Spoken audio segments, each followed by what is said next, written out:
My Lords, it's a sign of the jittery state we're in that a slower than expected slowdown in... They neither of them ended up by inviting the other one up for a coffee or a drink at the end of the evening, and they didn't exchange telephone numbers in order to be able to follow up the call.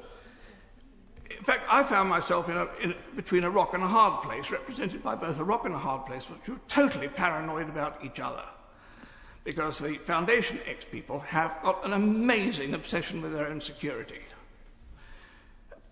They are expecting only to be contacted by somebody equal to head of state status, or somebody who has an international security rating equal to the top 6 people in the world. And this is such a strange situation. So both the noble Lord Sassoon and the noble Lord Strathclyde both came up with what should have been an absolute killer argument as to why this could not be true and we should forget it. Noble Lord Sassoon's argument first was that these people were offering evidence, or they claimed evidence, that they had lodged £5 billion with British banks last year. And they gave dates and they gave transfer dates and the details of these transfers. And as noble Lord Sassoon said, if that was true, it would stick out like a sore thumb. You couldn't have £5 billion popping out of a bank account without it disrupting the balance sheet completely. But I remember that about the same time that those transfers were being made, the noble Lord Miners was indulging in his game of rearranging the deck chairs on the Titanic of the British banking community. And if he had had 3 banks at that time, which had had, say, a deficiency of £1.5 billion each, then you'd pretty well have absorbed the entire £5 billion, and you wouldn't have the sore sum stick out on this at that time, because you'd have put £1.5 billion into each of 3 banks, and you'd have lost the lot, or absorbed the lot. That would be a logical explanation. I don't know. Noble Lord Strathclyde came up with a much different argument. He said, this cannot be right. This cannot be right, because these people said at the meeting with him that they were still effectively on the gold standard from back in the 1920s, and that their entire currency holdings throughout the world, which were very large, were backed by bullion.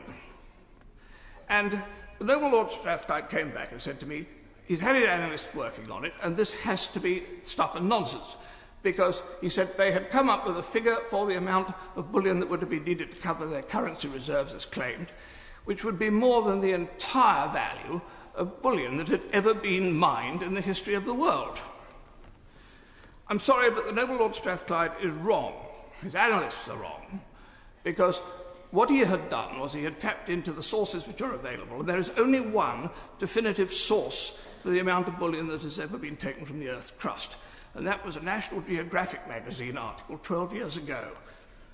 And whatever figure it was that they quoted was then quoted again by 6 other sites on the internet, on Google, and so everybody's quoting one original source, and there is no other confirming authority. But if you tack into the Vatican accounts of the Vatican Bank, you come up with a claim of total bullion. The noble Lord is into his 15th minute. I wonder if he could draw his remarks to a conclusion. The total value of the Vatican Bank reserves would claim to be more than the entire value of gold ever mined in the history of the world. Now, my point on all of this is that we have not proven any of this.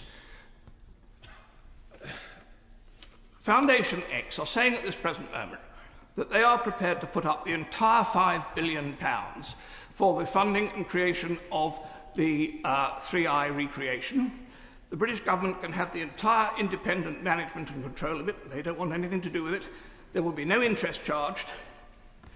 And by the way, if the British government would like it as well, if it will help, they will be prepared to put up money for funding hospitals, schools, the building of Crossrail immediately with £17 billion transfer by Christmas if requested, and all these other things. These things can be done if wished, but we have to have a senior member of the government has to accept the invitation to a phone call to the chairman of the company concerned, Foundation X, and then we can get into business. And all I'm asking is that this is too big an issue, I'm just an ageing, obsessive old peer, and I'm easily dispensable, but getting to the truth is not. And we need to know what really is happening here. My lords, we must find out the truth of this situation. My lords, back to the spending review, which is an understandably tough settlement for the public sector. And the reasons for cutting back the overall deficit are clear in the face of the largest budget deficit in peacetime history. Cuts, my lords, do, however, need to be fair, and they also need to be deliverable. And, my lords, may I declare my interest as a member of Newcastle City Council and